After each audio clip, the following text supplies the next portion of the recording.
அதுக்கப்புறம் அந்த semen test பண்ணுறப்போ அந்த செமன் வந்து மினிமம் ஒரு 2.5 to 5 ml வரைக்கும் இருக்கணும். ஓகே. ஒரு ஸ்பூன் அளவுக்கு இருக்கணும், ஒரு 5 ml. அதில் பார்த்தோம்னா 3 விதமான அணுக்கள் இருக்கும். ஒன்று உயிரோடு இருக்கிறது, உயிர் இல்லாமல் இருக்கிறது, வளராமல் இருக்கிறது. எல்லாம் 100 இருக்குன்னு வச்சுக்கோங்க எல்லாத்தையும். அதில் வந்து உயிரோடு இருக்கிறது ஒரு 70 to 80 இருக்கணும். ஓகே. அட்லீஸ்ட் ஒரு 60 to 70 இருக்கணும். மீதி இருக்கிறது வளராமல் இருக்கிறது, இறந்து போனது. ஓகே. அதோடைய சதவிகிதம் கம்மியாக இருக்கணும். ஆனால் நிறைய பேருக்கு நல்லா இருக்கிறது ஒரு 10-15 இருக்கும், இது வந்து 70-80 இருக்கும். அதையும் அவங்களுக்கு எக்ஸ்பிளைன் பண்ணும் எவ்வளோ விஷயங்கள் ஆண்கள் விஷயத்தில். அதுக்கப்புறம் அவங்க ஹைட் எவ்வளோ இருக்காங்களோ அந்த வெயிட்டுக்குள்ளே இருக்கணும். இப்போ அவங்க 175 இருக்கிறாங்கன்னா 70 to 80 இருக்கலாம். அவங்க 100-105 அப்படி தான் நம்ம குறைக்கணும்.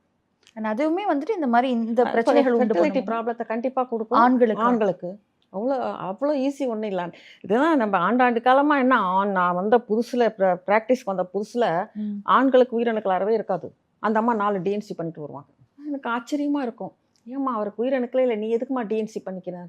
இப்படி டாக்டர் சொன்னாங்க பண்ணிக்கிறேன். புருஷனை கடிச்சா பொண்டாட்டி மருந்து சாப்பிட்டதுன்னு இருக்குது. புருஷனை நாய் கடிச்சா பொண்டாட்டி மருந்து சாப்பிட்டேன்னு சொல்லி நல்லா கதை சொல்லுவாங்க. புருஷனை நாய் கடிச்சிடுச்சு அதுக்காக நான் மருந்து சாப்பிட்டேன்னு வாங்க. அந்த மாதிரி இருக்கேம்மா. இது நான் வந்த புதுசில் இந்த டிஎன்சி பண்ணாத லேடியே நான் பார்த்ததில்லை.